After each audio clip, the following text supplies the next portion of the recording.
नौकरी के नाम पर 11 लाख रुपए की ठगी करने वाले जबलपुर में पकड़ाए गए आरोपी वारासिवनी के झालेवाड़ा निवासी चंद्रभूषण अड़कने को जबलपुर से लेकर भरवेली पुलिस बालाघाट ले आई है।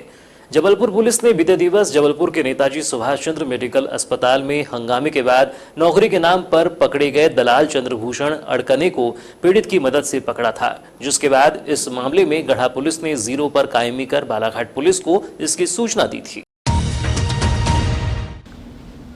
चूंकि मामले की पहली शिकायत भरवेली में होने से इस मामले में पकड़ाए गए आरोपी को लेने भरवेली पुलिस जबलपुर पुलिस से मिली जानकारी के बाद ही रवाना हो गई थी और मंगलवार देर शाम उसे लेकर भरवेली पहुंची। हालांकि पुलिस ने अभी इसकी पुष्टि नहीं की है, लेकिन थाना प्रभारी मेड़ा ने यह जरूर बताया है कि पुलिस उसे लेने जबलपुर गई है। गौरतलब हो कि आरोपी चंद्रभूषण पर आरोप है कि उसने पीड़ित दिनेश कुमार सलामे से उनकी 2 बहन और एक भाई को स्वास्थ्य विभाग में हेल्थ काउंसलर की नौकरी दिलाने के नाम पर ऑनलाइन और नकद के रूप में 11 लाख रुपये लिए हैं और फर्जी नियुक्ति पत्र दिया। जब इसकी जानकारी पीड़ित दिनेश सलामे को पता चली तो उसने आरोपी चंद्रभूषण से रुपये मांगे, जिसे देने की बात कहकर वह लगातार गुमराह करता रहा।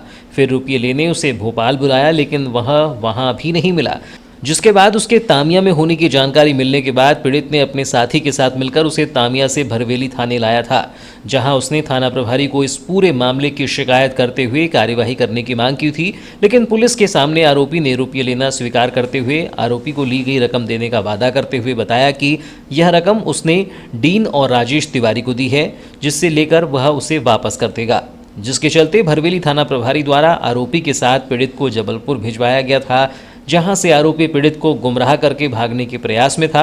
इसी दौरान पीड़ित दिनेश सलामे और उसके साथ राजेंद्र वर्मा ने उसे अस्पताल के सिक्योरिटी की मदद से पकड़कर जबलपुर के गढ़ा थाना पुलिस के हवाले कर दिया था। इस मामले में पीड़ित दिनेश सलामे का कहना था कि जबलपुर में मामले को शून्य कायम कर उसे भरवेली थाने भिजवाया जाए, जिसके आधार पर जबलपुर की गढ़ा पुलिस ने आरोपी को पकड़कर उसके खिलाफ शून्य पर मामला दर्ज कर बालाघाट पुलिस को इसकी सूचना दी, जिसके बाद बालाघाट की भरवेली पुलिस ने जबलपुर गढ़ा थाना से आरोपी को लेकर भरवेली पहुंची है। बताया जाता है कि आरोपी चंद्रभूषण की ठगी का शिकार कोई अकेले भरवेली निवासी दिनेश सलामे नहीं है, बल्कि महाकौशल के छिंदवाड़ा, सिवनी, तामिया, वारासिवनी और बालाघाट के कई लोग भी हैं, जिन्हें आरोपी ने नौकरी दिलाने के नाम पर अधिकारियों के नाम से ठगा है, जो स्वयं को स्वास्थ्य विभाग और सतपुड़ा भवन से जुड़ा होने की बात कहकर लोगों को नौकरी के नाम पर ठगने का काम करता है। सूत्रों की माने तो अब तक आरोपी चंद्रभूषण ने नौकरी के नाम पर कई लोगों से करोड़ों रुपए की ठगी की है, जिसके चलते अब इस मामले की जांच एसआईटी से कराने की होने लगी है, ताकि समुचित जांच हो तो ठगी का एक बड़े मामले का खुलासा हो सके।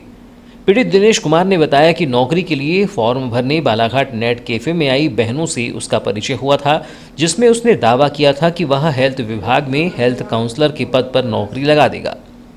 वर्ष 2019 में बहनों और भाइयों को नौकरी लगाने के नाम पर इससे पहचान हुई थी, जिसके चलते मैंने होम लोन निकालकर 3,65,000 रुपये के रूप में पहली रकम ऑनलाइन उसके खाते में ट्रांसफ़र की थी, जिसके बाद 7,45,000 रुपये नकद दिए थे, जिसके बाद उसके द्वारा एक ज्वाइनिंग लेटर दिया गया। जब वह ज्वाइनिंग लेटर बालाघाट स्वास्थ्य विभाग में गए तो पता चला कि ऐसी कोई नियुक्ति ही नहीं हुई है, जिसके बाद जब भी वह उससे अपनी दी गई राशि की मांग करते तो वह उसे गुमराह करने लगता। एक बार भोपाल भी राशि देने के नाम पर बुलाया, लेकिन मिला नहीं था, जिसके बाद हमें पता चला कि वह तामिया में है, जहां से उसे पकड़कर भरवेली पुलिस थाना लेकर आए थे, जहां उसने थाना प्रभारी के सामने राशि जबलपुर मेडिकल की डीन और राजेश तिवारी को देने की बात कहकर उनसे पैसे लेकर देने का वादा किया, जिसके चलते वह उसके साथ अपने साथी को लेकर जबलपुर आए थे, जहां वह सीधे हमें डीन के पास न ले जाकर खुद मिलने जाने की बात कहकर भागने का प्रयास कर रहा था, जिसके बाद उसे मेडिकल सिक्योरिटी गार्ड की मदद से पकड़ा गया और उसे गढ़ा पुलिस को सौंप दिया गया था। कोतवाली क्षेत्र में 8 अक्टूबर से 13 अक्टूबर के बीच 3 बड़ी चोरियों ने पुलिस की सुरक्षा को तार-तार कर दिया है। लॉकडाउन की बेरोजगारी से बढ़ रही चोरियों की वारदात की पुलिस की बयानी अपनी निष्क्रियता पर पर्दा डालने वाली जैसी है। 13 अक्टूबर की सुबह सिंधी मोहल्ला में निवासरत एक परिवार में हंसिया लेकर घुसे चोर ने लाखों रुपए की चोरी की वारदात को अंजाम दिया है, जिसका आमना सामना परिवार की महिला से होने पर वह अपनी पहचान को छिपाने महिला को हंसिया का डर दिखाकर खिड़की कूदकर भाग गया। चोर से आमने सामने की गवाह बनी सरिता बिरनवार ने बताया कि उनका मकान निर्माणाधीन है, जिससे वह परिवार के साथ सिंधी मोहल्ला स्थित अपनी ननंद के यहाँ बीते 1 सप्ताह से निवास कर रही हैं। ननंद नवरात्र मनाने कहीं गई है। घर पर छोटी ननंद, सास और हम दोनों पति पत्नी थे। आज सुबह जब वह उठी तो देखा कि उसका मोबाइल नहीं है। जैसे ही उनकी नज़र सामने गई तो अलमारी खुली देखी, जिसके बाद वह बिस्तर से उठकर अलमारी तक पहुंची थी कि एक काले कपड़े में गला में गमछा डाले युवक दिखाई दिया, जिसके हाथ में हंसिया था, जो मुझे देखने के बाद हंसिया का डर दिखाकर खिड़की फांद कर भाग गया। घटना 13 अक्टूबर की लगभग सुबह 3:30 से 4:30 बजे के बीच की बताई जा रही है। पीड़ित परिवार ने संभावना व्यक्त की है कि चोर गेट फांदकर घर में प्रवेश किया और ड्रेसिंग एवं अलमारी में रखे नगद 60,000 रुपये, महिला के सोने की 1 जोड़ी कंगन, 2 अंगूठी, 1 झुमका, लॉकेट और मनी ले गया है। 4:45 बजे करीब यहाँ पे उन लोग आए हैं। ड्रेसिंग को पूरा तोड़े उनने, वहाँ से ड्रेसिंग से 34-35 हज़ार रुपये। उसके बाद यहाँ गए हैं। तो ये मैं अपने नंद के घर में रह रही हूँ, मेरी नंद का मकान है, हमारा मकान बन रहा है। तो ये दीदी भी नहीं थी, वो अपने गाँव गई है, वहाँ जवारे का कार्यक्रम था। तो यहाँ से दीदी के जेवर गए हैं। 1 जोड़ी कंगन है, 2 अंगूठी हैं, 1 चैन है, 1 जोड़ी झुमकी है और कैश 10 से 12 हज़ार रुपये है। लगभग टोटल कितने की चोरी हुई है? और टोटल हो गया होगा सर वो 1.5-2 लाख रुपए की। कैसे सूचना मिली आपको? मैं खुद उठी सर, सोए थे हम, हस्बैंड वाइफ यहाँ सोए थे, छोटी नंद वहाँ सोई थी, सासू माँ इस कमरे में सोई थी। मतलब आप लोग की मैंने खुद उसको देखा है, वो मुझे देख के छुप गया। उसके बाद में वापस वो जब मैं खड़ी हुई तो उसने मुझे देखा और 2 मोबाइल गए हैं, मेरे और हस्बैंड के दोनों के।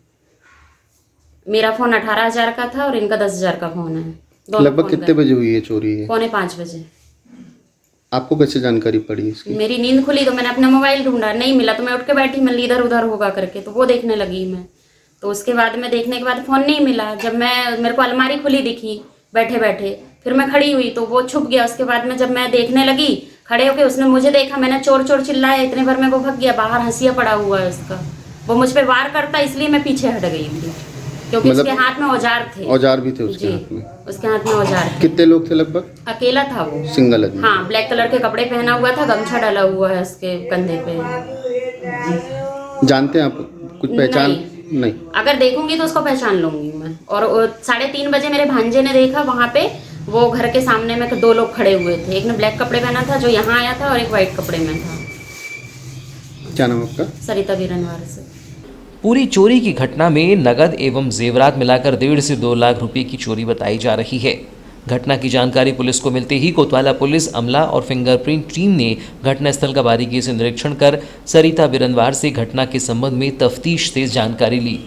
घर में चोरी के बाद चोर को आमने सामने देखने वाली महिला सरिता की माने तो रात लगभग 3:30 बजे 2 लोगों को घर के सामने खड़े देखे जाने की बात भांजे ने बताई है, जिसमें एक का हुलिया घर में घुसे चोर जैसा था।